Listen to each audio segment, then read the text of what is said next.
சும்மா ப்ராடுகள். அதாவது ஒரு நிகழ்ச்சியில், ஒரு திருமண நிகழ்ச்சியில் ஒரு கட்சியை சார்ந்தவன் என்ன செய்வான், அந்த கட்சியினுடைய தலைவரை பட மாட்டுவான். இயல்பு தானே அது.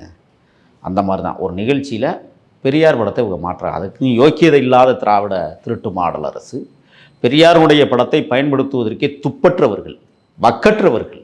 பெரியாருடைய சிந்தனைகள் இந்த மண்ணிற்கு போற்றுதலுக்குரியது. அதில் விமர்சனங்கள் இருக்கலாம், நானே விமர்சனம் கேட்பேன். வைக்கத்திற்கு போராடிய பெரியார் அவர்கள் ஏன் தில்லை தீட்சிதர் நடராஜர் கோவிலுக்கு போராடப் போகவில்லை என்ற கேள்வியெல்லாம் நான் வைக்க முடியும். ஒவ்வொரு மனிதனுக்குள்ளும் முரண்பாடுகள் இருக்குது. இருந்தாலும் அவருடைய கொள்கைகள் இந்த தேசத்திற்கு அறிவுபூர்வமாக தேவைப்படுகிறது. நம்ம அதுக்குள்ளெல்லாம் போக வேண்டாம். இந்த திருட்டு மாடல் அரசு இன்றைக்கு திண்டிவனத்தில் திராவிட முன்னேற்றக் கழகத்தினுடைய கவுன்சிலர் ஒரு தாழ்த்தப்படுத்தப்பட்டவர், தாழ்த்தப்பட்டவர் அல்ல, தாழ்த்தப்படுத்தப்பட்டவர். ஏன் அந்த வார்த்தையை நான் திருப்பி சொல்கிறேன்னா, பிற்படுத்தப்பட்டவர்னு நீங்கள் சொல்கிறீங்க, பிற்பட்டவர்னு எங்கேயும் நம்ம சொல்லலை. எவ்வளவு தமிழில் இந்த திராவிட நாக்குகள் சுழலுகிறது என்பதை நாம் பார்க்கணும்.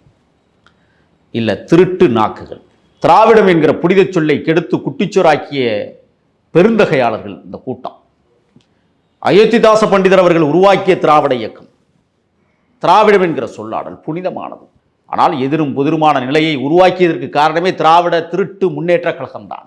இன்னைக்கு கவுன்சிலர் காலில் ஒரு இளநிலை பொறுப்பிலே வகிக்கக்கூடிய, ஒன்றிய அலுவலகத்திலே வகிக்கக்கூடிய ஒருவர் கதறி கத்தி காலில் விழுந்து மன்னிப்பு கேட்கிற அளவிற்கு இந்த சமூகம் இன்றும் சாதியின் ரீதியாக புறையோடி கிடக்கிறது என்பதற்கு 2025 சாட்சியாக நிற்கிறது.